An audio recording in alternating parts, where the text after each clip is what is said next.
지난 시간에 로마서 7장 얘기를 하다가 지금 마치지 못해서 계속 하겠는데요.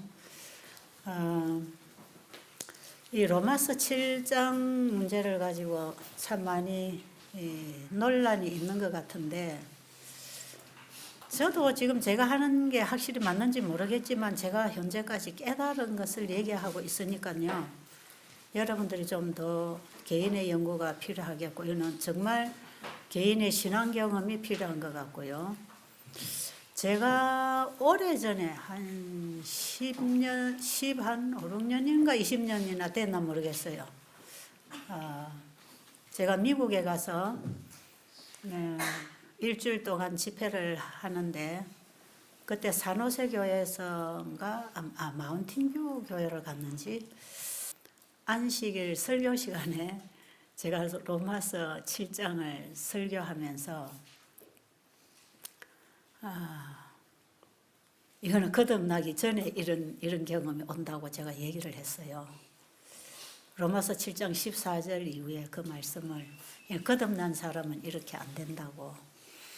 그때 저는요, 한창 승리만 하는 줄 알았어요. 막 가슴이 뜨거워가지고 헌신하고 내 자신을 드리고, 정말 영혼들 보면 사랑스럽고, 정말 내 눈에는 영혼들만 보였고, 정말 내 자신을 볼 겨를도 없을 만큼 정말 사로잡혀 있었던 것 같아요. 제가 초창기에. 그렇게 하면서 제게서 나오는 어떤 이기심이나 속에 있는 이 죄를 제가 보지 못했어요.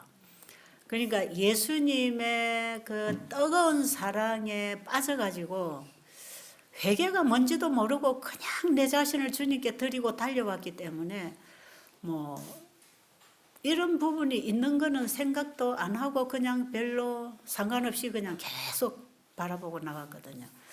그러면서 제가 설교를 하면서 로마서 7장 이 상태는 우리가 거듭나기 전에 이렇게 하는 거다. 그렇게 제가 설교를 한 것 같아요.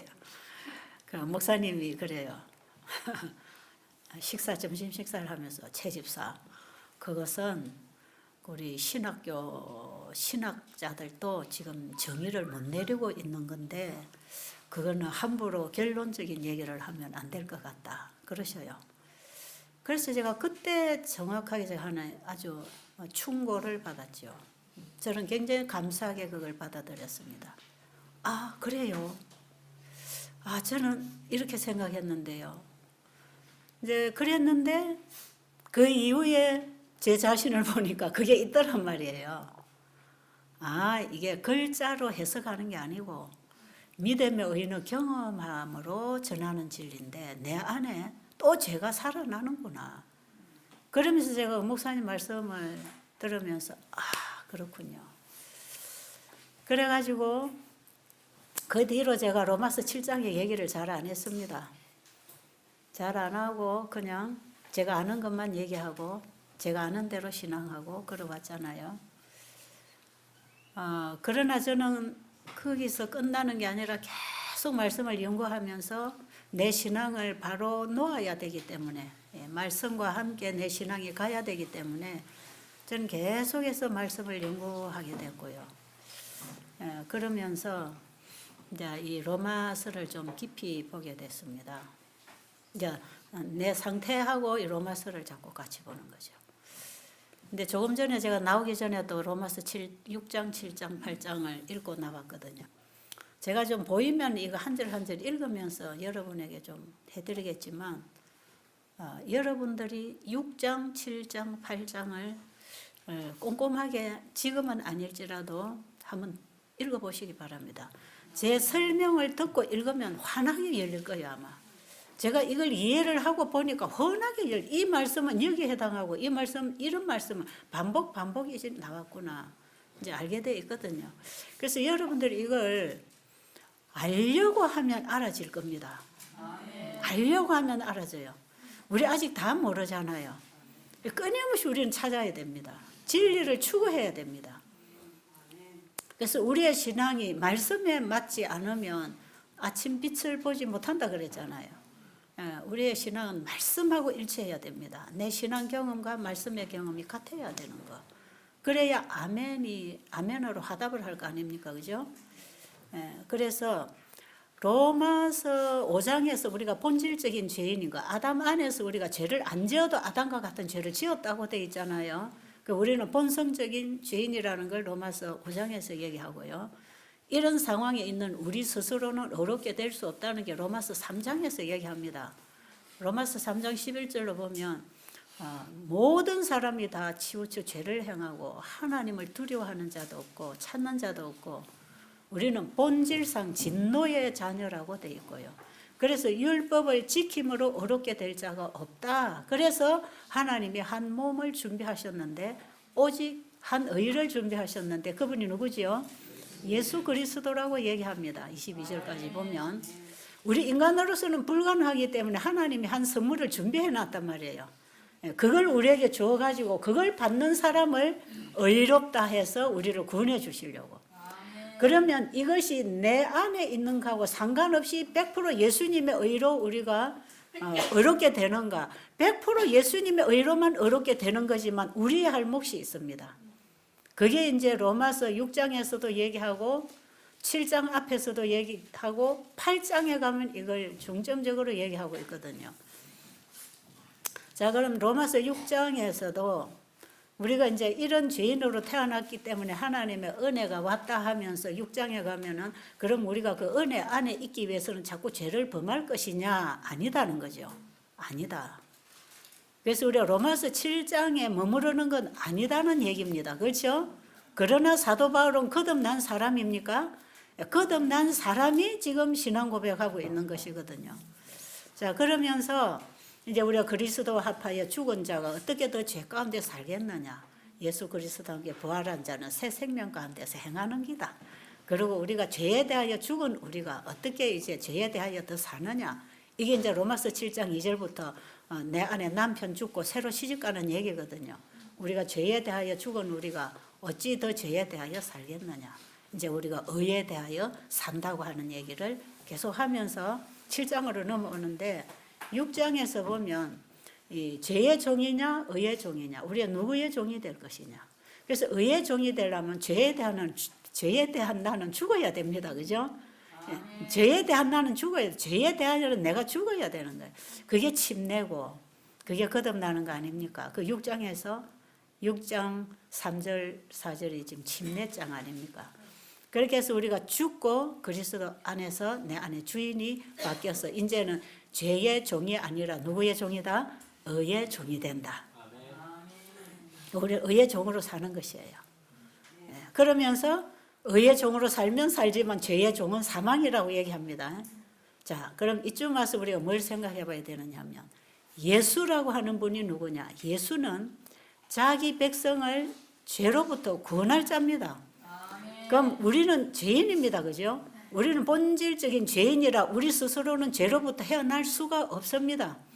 정로의 계단 2장에 보면은 우리 힘으로는 아무리 노력해도 죄로부터 일어날 수 없는 사람들, 중풍병자가 스스로 일어날 수 없는 것처럼 우리가 아무리 교양과 개선을 하고 교양하고 덕을 끼치기 위해서 뭔가를 열심히 수정하고 바꾸려고 노력하지만 죄 문제는 해결 못한다. 죄를 해결해 주시려면 위로부터 새 생명이 와야 된다.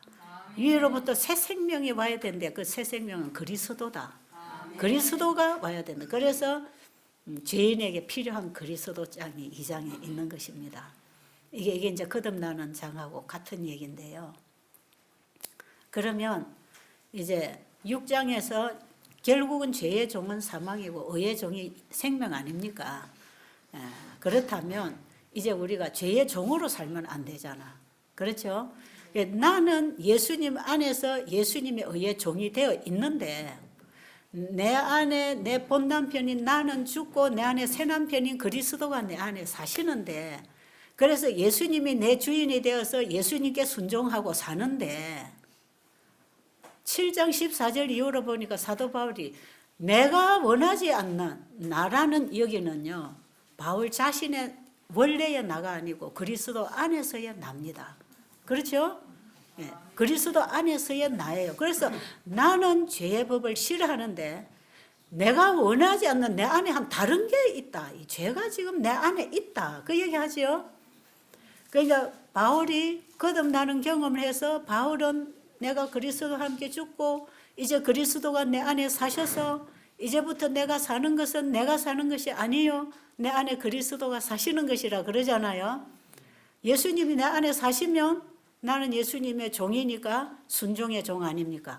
의의 종이지요. 그래서 우리 하나님 말씀에 순종을 합니다. 실제로 순종을 해요. 제가 30여 년 전에 이 예수님 만나고 하나님의 말씀만 붙잡고 여기까지 걸어왔거든요. 그러면 하나님의 말씀을 붙잡고 의의 종으로 살아왔는데 내 속에 죄가 있어요, 없어요? 이게 있더란 말이에요, 이게. 그러니까 이거 소름 끼치는 일 아니에요. 근데 사도 바울이 7장 14절 이후로 내 안에 나라고 하는 나는 거듭난 납니다. 거듭난 바울이 거듭나는 거 얘기했잖아요. 그래서 거듭나기 전이다 후다 이렇게 결론을 내리면 안 되는 거다 이 말이에요. 그게 안 되는 거더라 이 말이에요. 그래서 거듭난 경험을 한 내 안에 내가 원하지 아니하는 한 육신의 법이 또 나를 사로잡아 온다. 그래서 내가 죄 아래 팔리고 죄에 내가 넘어지고 실패하는 경험을 하더라. 사도 바울이 이 경험을 했기 때문에 로마서 8장의 경험을 얘기하면서 나는 날마다 죽노라 하는 고백이 나왔을 것입니다. 그렇지 않겠어요?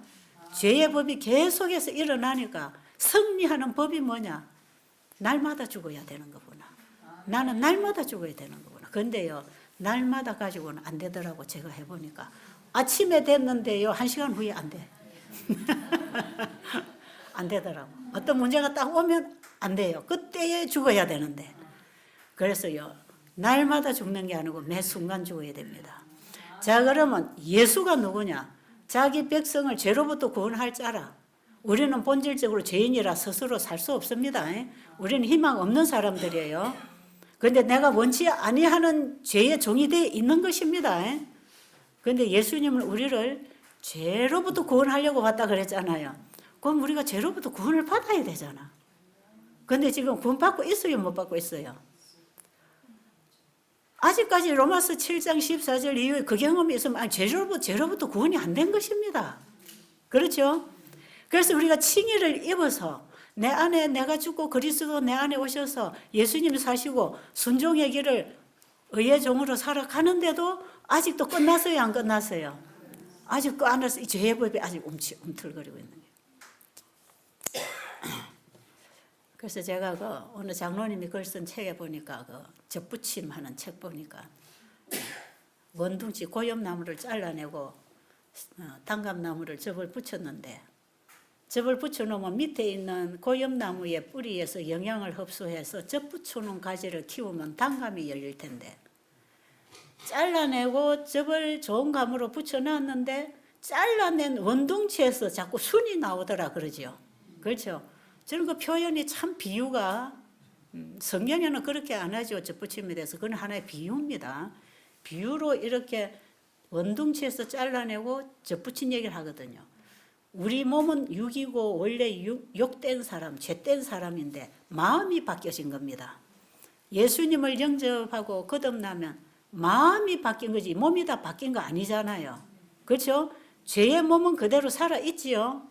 마음이 바뀌었지요. 그런데 이 마음이 육을 지배하려면 반드시 예수 그리스도의 능력이 필요한 것입니다. 그래서 이게 믿음으로만 승리하게 되어 있는 것이에요.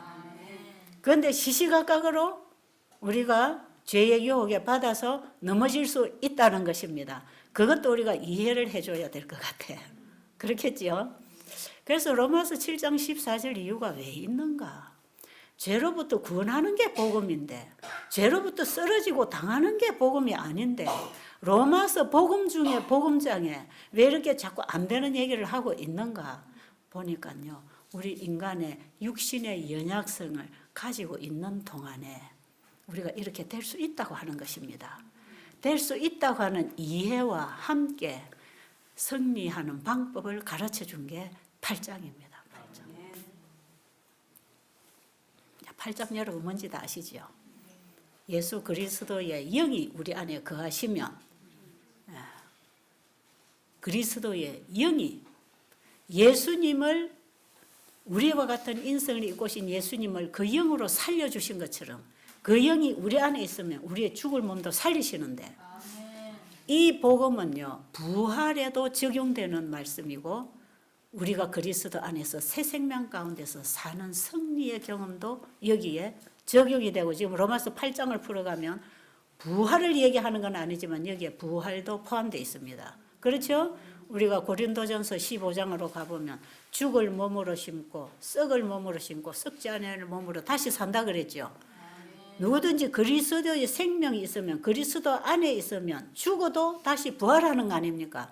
이게 우리가 나중에 부활 때에 죄의 법으로부터 완전히 우리가 해방될 겁니다. 그죠? 그런데 우리가 이 땅에 사는 동안에도 매 순간 오직 의인은 또 넘어져도 일어나고 넘어져도 또 일어나면서 계속 승리하라는 그 뜻이지요. 한 번도 안 넘어지는 것이다 했으면 우리는 다 절망할 것입니다. 그런데 7번 넘어지더라도 8번 일어나라. 99번 넘어져도 100번째 일어나라. 희망 아닙니까? 우리 죄인에게 준 희망이잖아요. 그럼 우리가 기대가 있잖아요.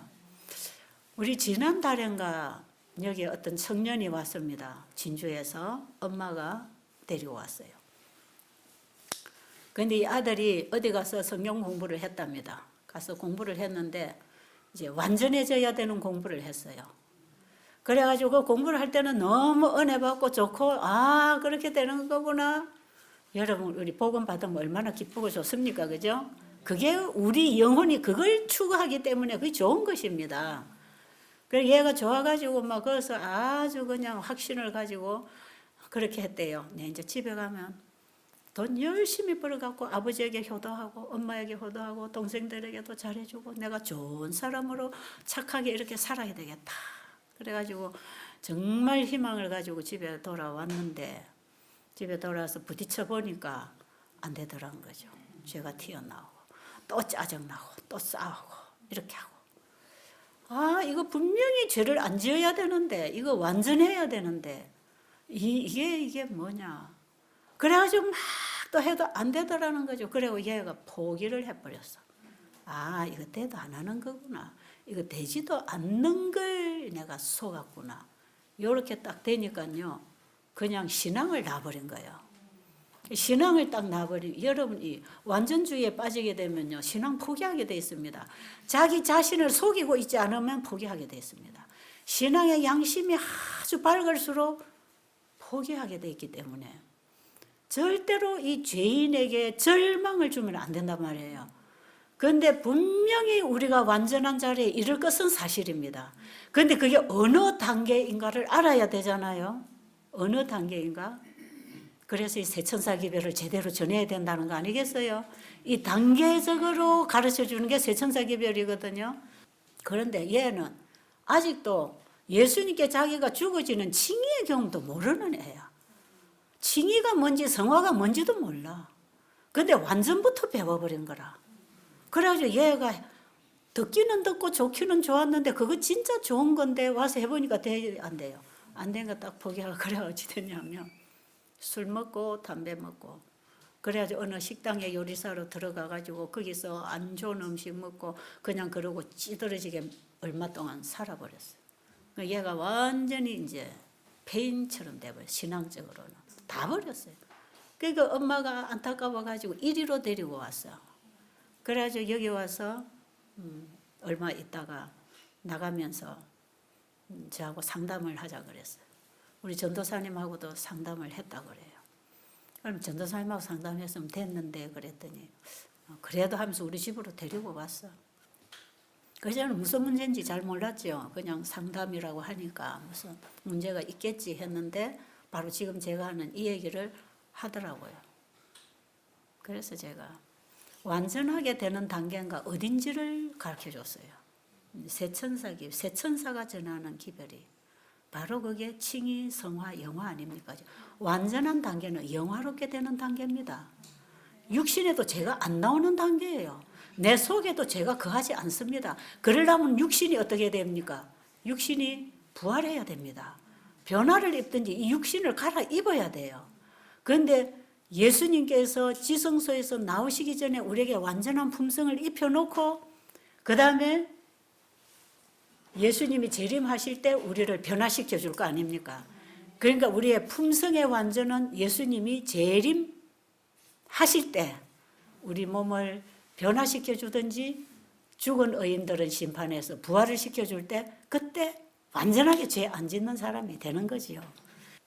그런데 지금은 아직 육신 속에 내가 들어있기 때문에 육신의 영향을 받습니까? 육신의 영향을 받습니다. 이 건강기별이요, 육신의 법을 다루는데 굉장히 영향을 미칩니다.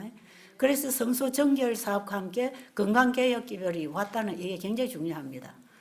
자, 그렇게 해서 예수님께서 지성소에서 이제 속죄 사업을 마치고 나오시기 전에 우리에게 완전한 품성을 주잖아요.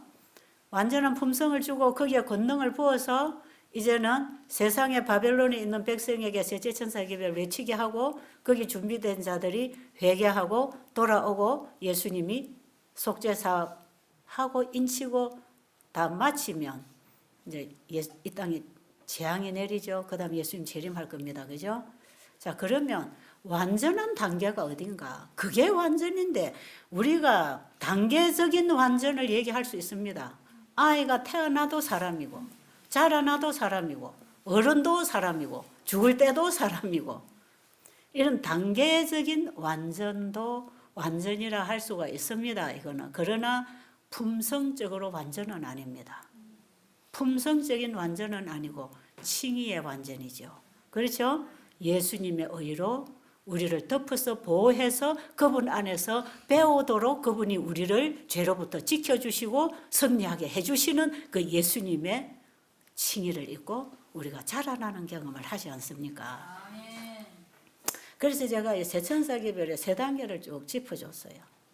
그래서 지금 우리 형제에게 필요한 것은 예수님을 만나는 경험이 더 중요하다. 완전을 아직은 추구하지 말라. 죄인에게 예수 그리스도가 필요하다. 내가 죽었다는 사실, 내가 안 된다는 사실을 알았으면 포기하지 말고 예수님께로 가라. 예수님께로 가면 예수님 안에서 우리가 보호를 받는다. 그리고 죄로부터 승리할 수 있는 힘을 받는다. 이렇게 돼서 우리가 믿음으로 영적으로 성장이 되면서 나중에 우리 속에 있는 죄까지 속죄함을 입을 때 완전한 품성이 되는 것이다. 그때는 죄 안 짓는다. 그런데 지금은 우리가 아직 노출돼 있다. 육신을 입고 있으니까. 그랬더니 이 청년이요, 눈이 반딱 뜨이는 거예요. 얼굴이 환해지면서 진짜 그래요? 그럼 나도 희망이 있네요. 그럼 희망이 있고 말고. 그래가지고 이 아이가요, 이제부터 해보겠다는 거죠. 여러분, 이게 복음을 잘못 제시하면요, 갓난 애기한테 떡을 갖다 물려놓으면 맥혀 죽습니다. 어린 아이에게는 젖을 먹이는 거죠. 지금 이 거듭남의 경험이 뭔지도 아직 경험이 안 된 사람, 그렇죠? 로마서 다니엘서에 보면 이 속죄 마지막 때까지 봉함하라는 이 속죄의 기별에 대해서 성소 정결에 대해서 봉함하라 하는 그 말씀을 하시고 뭐라고 그 뒤에 하시냐면 다니엘서 8장인가 12장인가 지금 잘 모르겠어. 하여튼 그게 보면 뭐라고 되어 있냐면 악한 자는 악을 행하리니 깨닫지 못하리라 그랬고 지혜 있는 자가 깨닫는다 그랬죠. 그 악한 자는 악을 행하려니 못 깨닫는다는 게 뭡니까? 거듭나는 경험이 없는 사람은요, 속죄의 기별을 모릅니다. 못 깨달아요. 이 속죄의 기별이 완전하게 해주는 기별입니다. 죄가 끝나야 완전해지잖아요. 우리가 침례는 선한 양심이 하나님을 찾아 돌아가는 거라 그랬잖아요. 아직까지 내가 완전하게 안 됐어요. 칭의로 거듭나도요 완전하게 안 됐습니다. 그러니까 거듭난 뜨거운 간증을 했는 사람에게서 죄가 나고 실수가 나올 때 여러분 그걸 가지고 그걸 보고 실족하지 말라 이 말이에요. 그리고 여러분이 교회 가가지고 어느 장로님이나 먼저 믿은 성도나 혹은 그게 목사님이라 할지라도 그분들이 연약하고 아직도 부족한 부분이 나오는 걸 볼 때 실족하지 말라 이 말이에요. 아직 우리 목사님도 완전하게 안 됐고 우리 장로님도 완전하게 안 됐으니까 그걸 보고 실족해가지고 아니 목사님이 저래? 장로님이 저래? 나보다 먼저 믿은 사람이 저래? 왜? 완전한 걸 보기를 원하거든. 자기는 안 돼 있으면서 다른 사람에게는 완전을 찾고 있어요. 그래요 안 그래요? 다들 그래요. 그게 이제 자기 눈에 들보는 모르는 거죠. 남의 눈에 티는 잘 보이고. 그런데 자기가 예수님을 만난 예수님의 눈으로 보면 남의 눈에 쟤보다 내 눈에 내 안에 들보가 잘 보입니다. 이것 때문에 고통당하는 거거든요. 그래서 우리 주변에 저분이 내가 기대하는 신앙의 모습이 안 보인다 할지라도 절대로 비판하거나 정죄하거나 좌절시키지 말자 이 말이죠. 아직도 나처럼 연약하구나. 아직도 투쟁하고 있구나. 아직도 공사 중이구나. 아직도 육의 성정이 다 집어지지 않아서 그 육의 성정이 또 나오는구나. 그럼 우리가 기도해주고 이해해주고 기다려주고 그게 필요하지요. 그게 자기 안에 예수님이 나를 주관하는 증거입니다. 내 안에 내가 하는 그거 우리가 그리스도 안에서 내가 하는 건 다 예수님 안에서입니다. 그렇죠? 바울이 그랬잖아요. 내 안에 내가 원하지 않는 어떤 법이 있다고 할 때 예수님 안에 있는 바울이다 이 말이에요. 자, 그런데도 죄가 사로잡아 온답니다. 그런데 어떻게 그리스도 안에서 정죄함이 없도록 되느냐? 6장의 한 내용을 7장에서 두 가지로 얘기해 놓고 8장에 가서 승리하는 걸 가르쳐 주잖아. 승리하는 성화를 가르쳐 주고 그 다음에 30절에 가가지고 영화를 열어줍니다. 영화. 사실은 그 영화 단계가 완전하게 되는 단계다. 제가 아침에 건너뛰기 때문에 제가 다시 정리를 해드리고요. 이제 여러분들이 이 복음에 대해서 꼭 이해를 하시고 싶으시면 개인적으로 연구를 해야 됩니다. 꼭 연구를 하세요. 자, 그러면 우리가 로마서 5장에서부터 우리는 아담 안에서 다 죽었다 그랬잖아요. 본질적인 죄인이 행하는 죄를 하나님은 우리에게 책임지우지 않습니다. 그 죄를 누가 책임졌지요? 예수님이 책임졌습니다. 자, 그러니까 고린도전서 15장에도 보면 아담 안에서 우리가 다 죽은 것 같이 그리스도 안에서 우리가 다 산다 그랬잖아요. 예, 죽고 사는 문제는요, 내 문제가 아니고 예수님과 사단과의 전쟁에서 결정되는 것입니다. 우리는 거기에 잡혀 있는 사람들. 그래서 내 안에 내가 주인이 아니고요. 내가 태어난 본성 그대로 죄의 영이 나를 사로잡고 있으면 나는 죄인이고요. 예수님을 영접해서 예수님의 영이 나를 사로잡고 있으면 의의 종이 되는 거거든요. 그게 나는 누구의 종이 되느냐 하는 위치지 내가 주인이 되는 위치가 아닙니다. 그러니까 내가 죄를 지어도 그 죄는 내 것이 아니고 사단이 갖다 준 거고, 내가 의를 행해도 이 의는 내가 행한 내 의가 아니고 예수님의 의입니다. 그럼 보세요. 내가 자랑할 거 없고 예수님의 십자가만 자랑하지요. 우리가 하나님께만 영광을 돌린다 그러지요. 우리가 좋은 일하고 선한 일 해놓고 이 영광은 하나님께 돌리지요. 그럼 우리가 나쁜 짓 하고 죄를 지어놓고 이거는 누구한테 보내면 되겠습니까? 사단에게 보내면 돼요. 하나님은 그렇게 보십니다. 왜? 나는 내 스스로 아무것도 할 수 없어요. 누구의 영의 지배를 받느냐? 순종하는 자의 종이 될 것이다 그랬잖아요.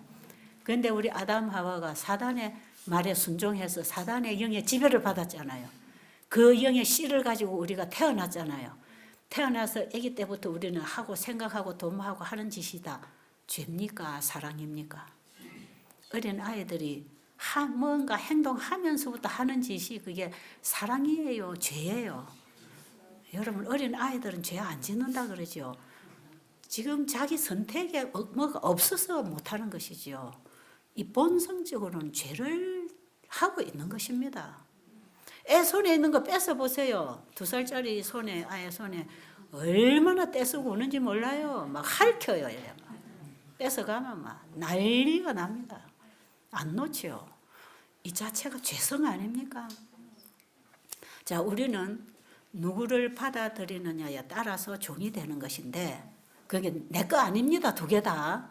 성경에는 이걸 2개 다 내 거 아니라고 가르쳐 줍니다. 내 상태를 말합니다. 너는 본질적으로 태어난 그대로 있으면 너는 자동적인 죄인이다 이 말이에요. 자동적인 죄인이기 때문에 죄를 짓고 살 수밖에 없다. 그런데 거기서 너가 다시 헤어나려면 다시 태어나야 돼. 다시 태어나야 돼. 그러니까 다시 태어난다는 것은 다른 생명을 받아야 돼. 다른 영을 받아야 돼. 그걸 성령으로 거듭나라. 그게 이제 다시 태어나라 아닙니까? 그죠? 그럼 예수님의 영으로 다시 우리가 태어날 때 새 생명 가운데 살게 되지요. 거듭난 사람입니다. 그런데 우리의 육신 가운데 그분의 품성을 받았지만 아직도 육신 속에 있기 때문에 여기서 자꾸 죄가 나온다는 거는 이제 이해가 됐지요. 자, 그러면 보세요. 오늘 제가 도피성을 가지고 이 세천사 기별을 좀 이해를 하도록 하겠습니다. 자, 민수기 35장 9절로 읽었어요. 읽어보세요. 여호와께서 또 모세에게 일러 가라사대 이스라엘 자손에게 말하여 그들에게 이르라 너희가 요단을 건너 가나안 땅에 들어가거든 너희를 위하여 성읍을 도피성으로 정하여 그를 살인한 자로 그리로 피하게 하라. 이는 너희가 보수할 자에게서 도피하는 성을 삼아 살인자가 회중 앞에 서서 판결을 받기까지 죽지 않게 하기 위함이니라. 그 다음 28절 이는 살인자가 대제사장이 죽기까지 그 도피성에 유하였을 것이니라. 대제사장이 죽은 후에는 그 살인자가 자기의 산업의 땅으로 돌아갈 수 있느니라. 예, 여기 보면 28절에 보면 이 사람을 그릇 살인한 자, 고의로 사람을 죽인 게 아니고 실수로 사람을 죽인 자를 말합니다. 이 실수로 이제 도피성부터 좀 얘기를 하자면 이스라엘 민족들이 가나안에 들어갔을 때에 모세를 통해서 말씀하신 것을 여호수아가 성 안에 들어가서 그렇게 했어요. 가나안 땅 안에 도피성을 3개 만들고 가나안 땅 밖에 요단강 바깥에 성 3개를 만들었어요. 6개의 도피성을 만들었습니다. 그런데 도피성은 유대인들 이스라엘 민족만 고의로 짓지 않은 죄인이 피할 수 있는 게 아니라 이방인 가운데서도 피하라 그랬어요. 그러니까 도피성이신 예수님은 이방인의 예수님도 됩니다. 그렇죠? 자, 그러면 거기 보니까 9절로 보니까 고의로 사람을 죽이지 않았을 때, 자, 모세의 법에는 사람을 죽이면 죽여야 됩니다. 그렇죠? 이게 법입니다. 법이죠. 이게 율법입니다. 모세의 법은 10계명에서 나왔습니다. 그죠? 살인하지 말라 그랬죠? 그럼 살인하면 어떻게 된다는 거예요? 너도 죽는다 이 말입니다. 그러니까 모세의 법에는 사람을 고의로 죽이면 죽여야 돼요. 사형입니다. 그런데 어쩌다가 일을 하다가 실수를 하다가 뭐 다투다가 어떻게 물건을 던져줬든지 밀었든지 해가지고 죽이려고 안 했는데 사람이 죽어버렸다. 그러면 그 가족 중에 보복하려고 하겠습니까? 네가 내 식구를 내 남편 죽였으니까 너도 죽어 하고 죽이려 하지 않겠어요? 보복자가 바로 이 사람 죽여도 죄가 안 됩니다. 죽여버렸기 때문에. 그럴 때에 고의로는 아니지만 일단 사람을 죽인 이 살인자는 빨리 도피성으로 들어오면 됩니다. 도피성으로 들어오면 도피성 안에서 장로들이 다 꺼서 재판을 합니다. 재판을 해가지고 이 사람은 지가 고의로 안 죽였다고 속이고 왔지만 고의로 죽였다는 죄가 발견되면 다시 내보내요. 도피성 바깥으로 내보내면 밖에서 보복자가 기다리고 있다가 바로 죽여버려요. 그런데 이 사람이 고의는 아니지만 사람을 죽였다. 그러면요, 이런 사람은요, 최고로 바쁜 일이 뭐냐 하면 도피성으로 달려가는 일입니다. 왜냐하면 사람을 죽여놨기 때문에 상대자가 죽이려고 하지요. 그런데 집에 가서 아내에게 여보 내가 사람을 죽였어. 도피성 간다. 그러고 갈 수 있는 게 아니라는 거죠. 자식에게 가서 아니면 직장의 동료들에게 이제 내일부터 내 일 못해요. 이런 거 이렇게 하세요. 이럴 시간이 있을까요 없을까요? 예, 가족들에게 이별할 수 있는 마지막 인사를 할 시간이 없다는 거죠. 그냥 죽었다 하는 거 알면 바로 어떻게 해야 됩니까? 도피성으로 달려가도록 돼 있었는데 이 도피성으로 가는 길은요, 장애물이 없답니다. 그리고 반듯하게 넓은 길이랍니다. 그리고 어디서 쳐다봐도 달려갈 수 있도록 간판을 일단 표지판을 해놓고 도피. 그러니까 이 죄수가 와서 두리번거리면 어디든지 피할 수 있도록 넓은 길을 만들어 놓고 도피라고 써놓고, 여러분 구원을 받는 길은 이렇게 찾아먹게 돼 있답니다.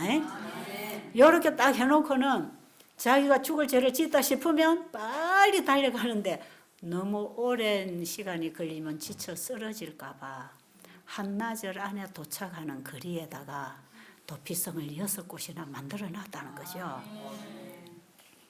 그래가지고 도피성 안에 가서 보호를 받고 사는데 언제 도피성 안에서부터 죄를 완전히 이제는 벗고 나와도 보복자가 더 이상 죽일 수 없도록 죄가 끝나는 때가 언제냐면 그 제사장이 죽을 때까지 그 안에 있어야 된다 그래. 여러분 이게 칭의와 성화와 영화입니다. 이해하십니까? 죄인이 예수님께로 달려가지요. 부르신 그들을 의롭다 하시고 보호하시지요. 죄인을 보호하는 곳이 도피성이지요. 도피성은 누굽니까? 예수 그리스도입니다. 죄인이 죄를 지은 줄 알면 예수님께로 달려가는 것입니다. 예수님 안에서 삽니다. 도피성 안에서 삽니다. 언제까지? 죄가 끝날 때까지.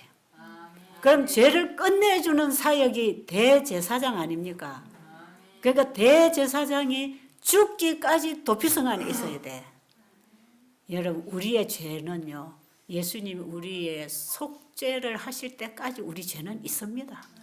아직 나가면 사단에게 먹힙니다. 먹혀요. 그런데 어디 있으면 안전하다? 예수님 안에, 도피성 안에 있으면 보복자로부터 우리는 보호를 받는 것입니다. 그 안에서 다시 가르침을 받고 우리가 새 생활을 삽니다. 그리고 대제사장이 이제 죄를 완전히 도말해버리고 나면이 대제사장이 죽을 때란 말이에요. 대제사장의 사역이 끝나면 죄는 완전히 도말이 됐기 때문에 이 사람 더 이상 죄인이 아니니까 자기 고향으로 돌아가서 자유롭게 살 수 있다. 이것은 영적으로 우리가 예수님 안에 비해서 이제는 칭의와 성화를 입고 그다음에 대속죄의 경험을 하고 우리를 완전하게 옷 입혀주면 우리 아버지 집에 가서 영원히 자유를 누리고 살 수 있다. 딱 그 그림입니다. 이게 도피성입니다. 자, 그럼 여기 화이 부인이 쓴 글을 조금 읽으면서 우리가 보충하겠습니다. 부처와 선지자 516에서 517쪽입니다. 고대 하나님의 백성을 위해 지정된 도피성은 그리스도 안에 준비된 피난처의 상징이었다. 이러한 이 땅의 도피성을 마련하셨던 동일한 자비로우신 구주께서는 그의 부여를 흘리셨다. 부여를 흘리심으로 하나님의 율법을 흥한 자들을 위하여 저희가 둘째 사망에서 피하여 안전함을 얻을 수 있는 확실한 피난처를 준비하셨다. 여러분 여기 복음이 있어요. 자 보세요. 저는 저 부분에서 너무너무 기뻤어요. 여기 보니까 고의로 사람을 죽이지 않고 실수로 죽인 죄인을 피해서 살려주는 곳. 고의로 짓지 않고 실수로 지은 그 죄도 도말이 돼야 보복을 안 당할 거 아닙니까? 그죠? 그 죄인을 보호하기 위한 도피성이 지금 예수님이라 그러죠.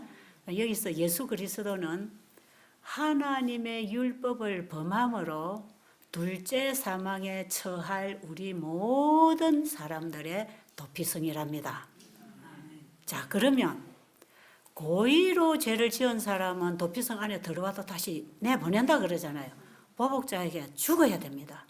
그런데 고의로 죄를 짓지 않아 자기가 원하지 않았는데 죽였다. 이런 사람은 예수님께, 도피성이신 예수님께 가서 보호를 받고 죄 속죄함을 받고 다시 삽니다. 그죠? 그런데 이 화이분이 뭐라 그럽니까? 하나님의 율법을 범하고 둘째 사망에 처해 있는 모든 사람들의 죄를 위하여 그분이 죽으시고 그분이 우리의 도피성이 됐다 그러잖아요.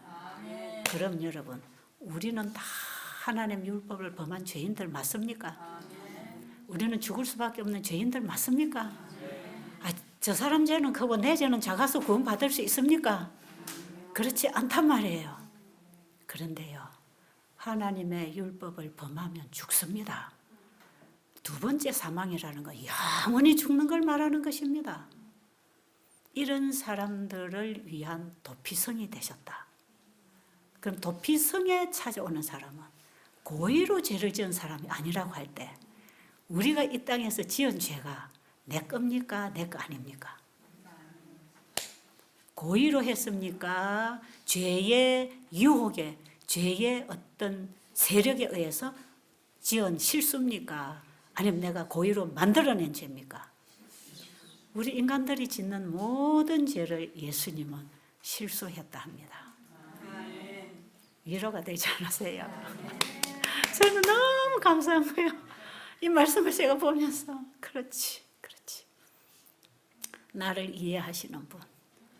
나의 어떤 실수도 저는 정말 태어나서부터 유전적으로 받은 거나 살아오면서 배양된 성격이나 참 저는 좋은 게 아무것도 없는 사람.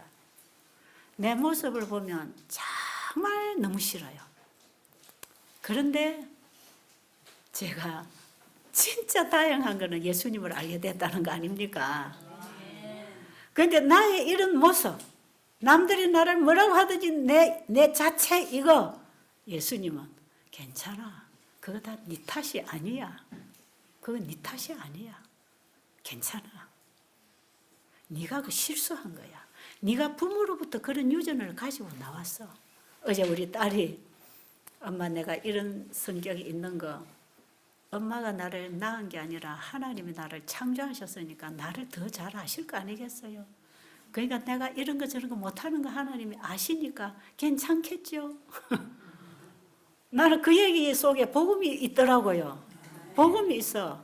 하나님은 우리 각자를 알아요, 몰라요? 알아요. 그래서 저 사람은 저걸 잘하는데 나는 이걸 못해. 근데 못하는 나도 하나님 아십니까? 누가 나를 창조했어요? 이미 내 형질이 세포가 하나도 만들어지기 전에 하나님의 손바닥에 내가 있었답니다. 이걸 모태로부터 우리를 조성해서 나오게 하신 분이랍니다. 그럼 여러분, 마음에 안 드는 사람도 다 누가 만들었어요? 하나님 만들어 놓으신 거야. 우리가 죄인 중에 죄 중에 잉태하고 본질적으로 진노의 자녀로 태어난 것도 하나님 아실까요? 모르실까요? 죄인이 태어나서 죄질 거 아실까요? 모르실까요? 그런데 내가 태어나기도 전에 그분은 이미 나의 도피성으로 준비가 돼 있었다면 미리 준비된 구원 아닙니까? 그래서 창세로부터 창조함으로부터 죽임을 당하신 어린 양. 그 다음에 율법은 돌비에 써준 율법은 중보자의 손으로 베푸신 것이라. 사도행전 3장 19절에 한 중보자의 손으로 베푸신 것인데 약속하신 자손이 오실 때까지 있을 것이라. 약속하신 자손 예수님이 오시면 그 법을 내 마음에 기록해 줄 거 아닙니까? 예수님 안에 들어가면 그 율법을 내 마음으로 옮겨줍니다. 그게 도피성입니다. 예수님 안에서 우리는 그 율법을 받을 것입니다. 우리의 품성으로 받을 것입니다. 우리에게 필요한 건 도피성입니다. 내가 착하고 선하고가 아니고 예수 그리스도 안에 피해야 됩니다. 그런데 내가 살인죄를 짓든 간음죄를 짓든 도둑질을 했든 횡령을 했든 어떤 짓을 했든 얘야 그거는 네 거 아니야. 네가 진실로 너는 그걸 안 하고 싶은 사람이야. 근데 그거 네 안에 있는 죄가 한 거야. 죄가 한 거야. 그러니까 그 죄를 나에게 가지고 와. 그 죄를 내가 다 담당해 놨다. 이 법을 써준 것은 내가 이미 그 죄를 위해서 죽은 보혈의 피로서 이 율법을 너에게 준다. 그러니 여러분 율법 속에 피가 있습니다. 하나님의 율법 속에 십자가가 있는 거 아십니까? 이 율법을 풀어놓은 게 성경이지요. 성경의 매 구절 구절을 보면 너무나 거룩하신 그분의 품성을 우리에게 보여주고 있잖아요. 고린도전서 13장에 그 사랑은 나에게 있는 게 아니에요. 그 하나님의 품성이요. 저는 고린도전서 13장을 옛날에 읽을 수가 없었어요. 왜? 나는 그 미치지를 못해서. 그런데 그거는 하나님이 우리에게 주겠다는 품성입니다. 우리의 죄를 다 도말하고 우리에게 선물로 주겠다는 품성 아닙니까? 이 율법은 우리의 죄를, 이 율법을 지킬 수 없는 우리의 죄를 그분이 다 받아서 죽고 도말하고 없애서 이 품성을 내가 너에게 줄게. 선물 아닙니까?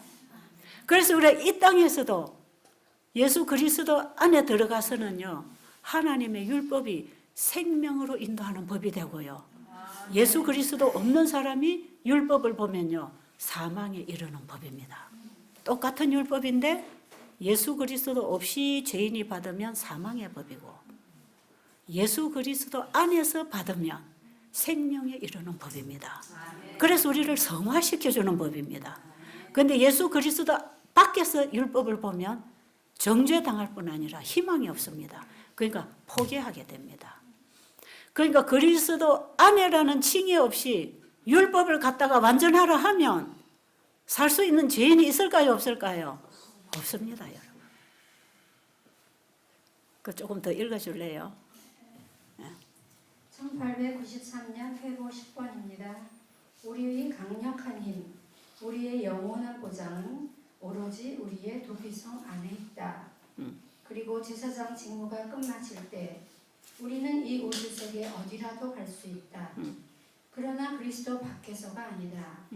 그 성 안에 머물라. 우리의 안전은 거기에 있다. 그 안에서 우리는 승리를 소유하고 있다. 그때 우리는 기쁨으로 시험을 만날 수 있다. 왜냐하면 우리가 시험을 당하기 전에 승리를 소유하고 있기 때문이다.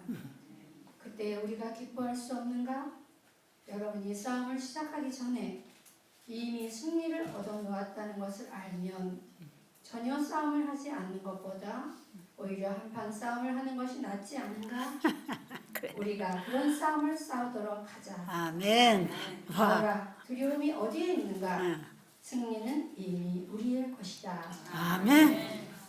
믿음으로 승리하는 거네요. 그렇죠? 누구 안에서 승리라고 합니까? 그리스도 안에서, 도피성 안에서. 그래서 로마서 8장은요, 도피성 안에서, 그리스도 안에서 승리하는 법. 그런데 7장에도 그리스도 안에 우리가 있지만 이렇게 죄의 법이 나온다는 걸 얘기하는 것이지 그게 복음은 아니다 이 말이에요. 우리가 이렇게 그리스도 안에서 새 생애에 들어가지만 내 안에 또 다른 법이 나를 사로잡아 온다고 지금 탄식을 하고 있는 것 아닙니까? 이렇게 탄식하는 가치 없는 죄인은 누가 필요하다? 그리스도가 필요하다.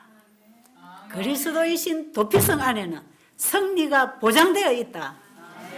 저도 오늘 이 복음이 저에게 희망입니다. 희망사항이에요. 그런데 중요한 거는 저 승리하는 그분의 승리를 어떻게 믿음으로 붙잡아서 내 것으로 쓰느냐. 이거 아닙니까? 지금 우리가 해야 할 싸움은 믿음의 선한 싸움입니다. 죄하고 싸우는 게 아니고 우리는 죄하고 싸우면 집니다. 이길 수 없어요. 죄하고 싸우는 게 아니고 예수님이 주신 것을 받을 것인가 안 받을 것인가. 예수님이 우리에게 주신 허락인데 승리는 이미 허락되어 있는 건데 내가 이걸 받아서 승리할 건가 아니면 이걸 받지 않고 내가 싸워서 질 것인가? 그런 거 아니에요. 맞아요. 우리가 지금 대부분 이 부분에 걸려 있지 않나요? 이 부분에 걸려 있죠. 적어도 지금 여기 오신 분들, 늦은비를 위하고 재림을 준비하기 위한 여러분들, 마지막 셋째 천사 기별을 가지고 나갈 의료 선교사라고 하는 분들은 이런 부분에 걸려 있는 사람들입니다. 내가 지금까지 무엇을 얼마나 많이 하고 안 하고 얼마나 선하고 착하고 이거 가지고 자랑하거나 의시되고 목에 힘주는 단계가 아니고 지금 우리는 이 셋째 천사 기별, 이 기별 속에서 내 신앙을 점검해야 되고 여기서 내가 지금 실패를 하고 있는지 승리를 하고 있는지를 우리가 열심히 지금 내 믿음을 성찰해야 되고 그걸 우리는 경험으로 짚으면서 나가야 되겠단 말이에요. 제 경험을 조금 말씀드리면 저도 지금 이 단계에 와 있거든요. 제가 이 단계에 와 있으면서 저는 아직 승리한 얘기를 많이 못해요. 어떤 때는 되는데 어떤 때 안 돼. 그래서 저는 아직 승리가 못된 사람이에요. 안 되고 있는데 그러나 포기는 안 합니다. 왜요? 승리는 이미 주어놨으니까. 그렇죠? 주어놨으니까 내가 받으면 되는 거 아니겠어요? 여러분 제가 자꾸 연약한 얘기하니까 집사님도 그런 고난을 겪고 있다는 거 보니까 내가 힘이 나네요. 위로가 되네요. 이런 분들이 어제그제 있더라고. 똑같습니다. 제가 조금 더 많이 말하고 있다고 많이 된 거는 아니에요. 저도 지금 달려가고 있는 사람이에요. 아직 절정에까지 이르지 못했어요. 열심히 가고 있는데 가다가 자꾸 쓰러져서 늦어집니다. 지금 자꾸 늦어져. 한번 쓰러지고 깨지면 쩔뚝쩔뚝 하잖아요. 자꾸 늦어지는 거예요. 늦어질 때, 넘어질 때마다. 근데 저에게도 참 고난이 많습니다. 저는 어떤 때 예수님께 그래요. 주님, 왜 나에게는 이렇게 고난이 많습니까? 나는 고난을 위해서 태어난 사람 같아. 왜 이래요? 어떤 때는 저는 예수님하고 기도하면요. 그냥 무릎 꿇고 주야 이래 안 합니다. 그럼 의자에 앉아서도 그냥 가만히 예수님 나는 왜 이래요? 내와 요거밖에 안 돼요. 자다가 일어나면 벌떡 깨면은 그냥 창문 쳐다보고 밖으로 내다보고 앉아서 예수님 이렇잖아요. 그렇죠? 그럼 어떻게 해요? 왜 저는 예수님하고 그냥 얘기를 해요. 항상 얘기를. 그런데 저에게 자꾸 힘든 일이 생겨요. 힘든 일. 그 이제 힘든 일이 뭐냐 하면 그게 전부 내 자아하고 연결된 얘기입니다. 내 품성하고 연결된 얘기죠. 이런 여러 가지 공격, 오해, 비난 이런 것들이 굉장히 치고 들어오죠. 그래서 제가 이 마음의 힘이 잘 빠진다 그랬죠. 마음의 기운이 쫙 이런 것들이 확 들어오면 제가 좌절을 잘해요. 그런데 한동안 저에게요. 제가 이런 표현을 했습니다. 제가 제 옆에 있는 집사님한테 지금 내가 가시덤불에 이 몸이 다 이렇게 감겨 있는 것 같아. 꼼짝하면 아프고 이래도 꼼짝해도 아프고 가시덤불이 나를 감아 있는데 빠져나갈 수가 없을 만큼 내가 이렇게 뭔가 확 갇혀 있는 그런 괴로움, 고통, 아픔. 그러면서 주님 왜 나는 이렇게 고난이 많아요? 왜 이래요? 그러면서 좌절을 하고 있는 거죠. 그러면서 이 모든 사슬을 헌새끼줄처럼 잘라낼 수 있는 분은 예수님이라는 걸 알아요. 알아요. 답을 모르는 게 아니에요.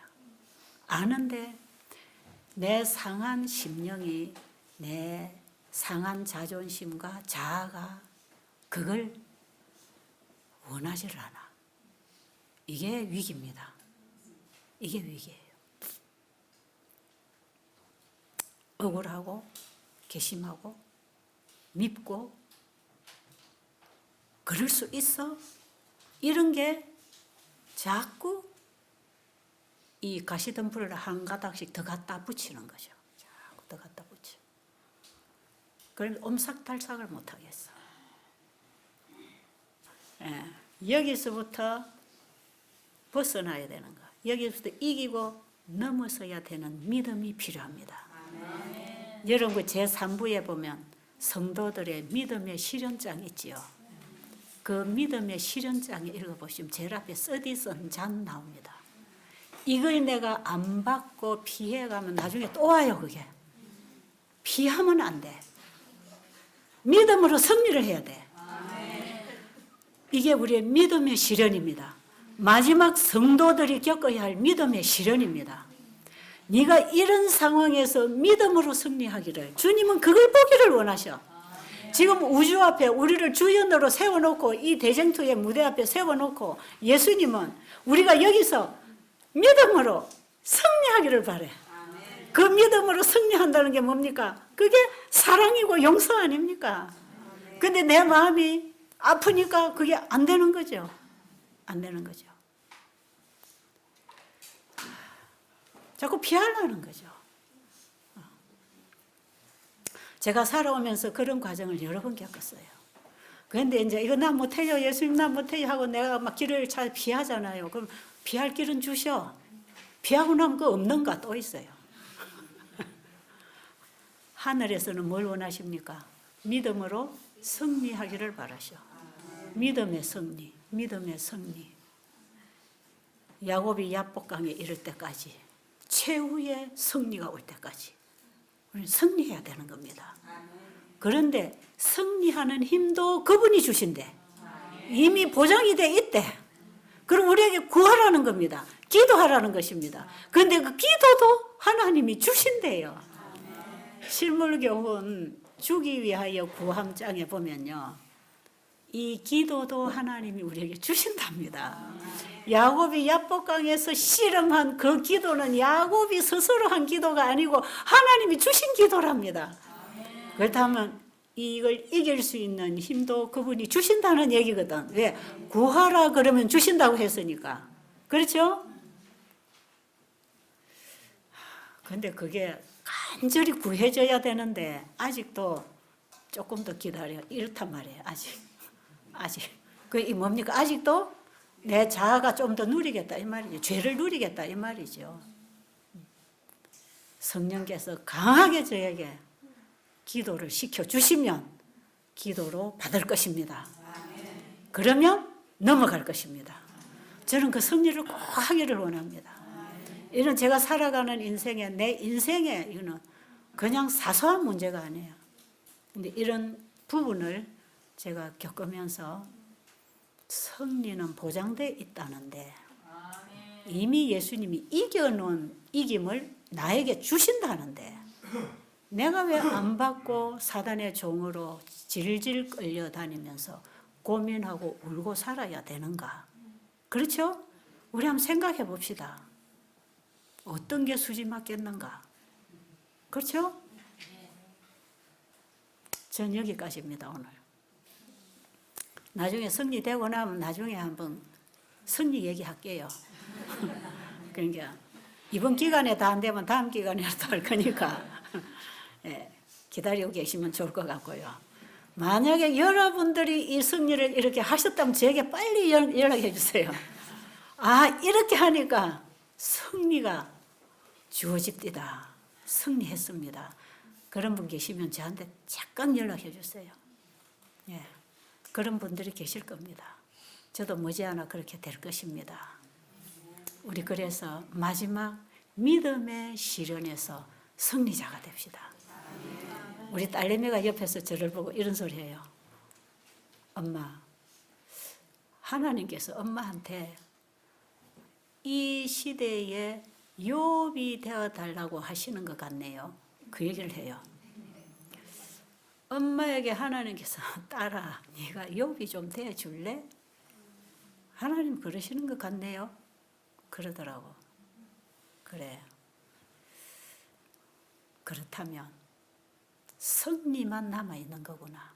근데 욥이 나중에 어떻게 보상받은지 아세요? 자기를 비난하는 친구들을 하나님은 옳다 안 했습니다. 욥이 옳다 했어요. 그런데 그들을 용서해라. 그게 마지막입니다. 그들을 위하여 순양을 가져와서 제단을 쌓고 기도해라. 그 뭡니까? 그들을 용서해라는 뜻이죠. 기도하고 난 다음에 보상이 왔잖아요. 그럼 지금 저에게 남은 건 뭐냐? 그들을 위해서 기도하는 겁니다. 그들을 용서하는 것입니다. 그들을 사랑하는 것입니다. 그런데 아직 마음이 잘 안 열린단 말이에요. 그럼 아직까지 보상은 기다리고 있는 것입니다. 저는 분명히 그 길을 알아요. 그 길을 가야 돼요. 갈 겁니다. 우리 그렇게 갑시다.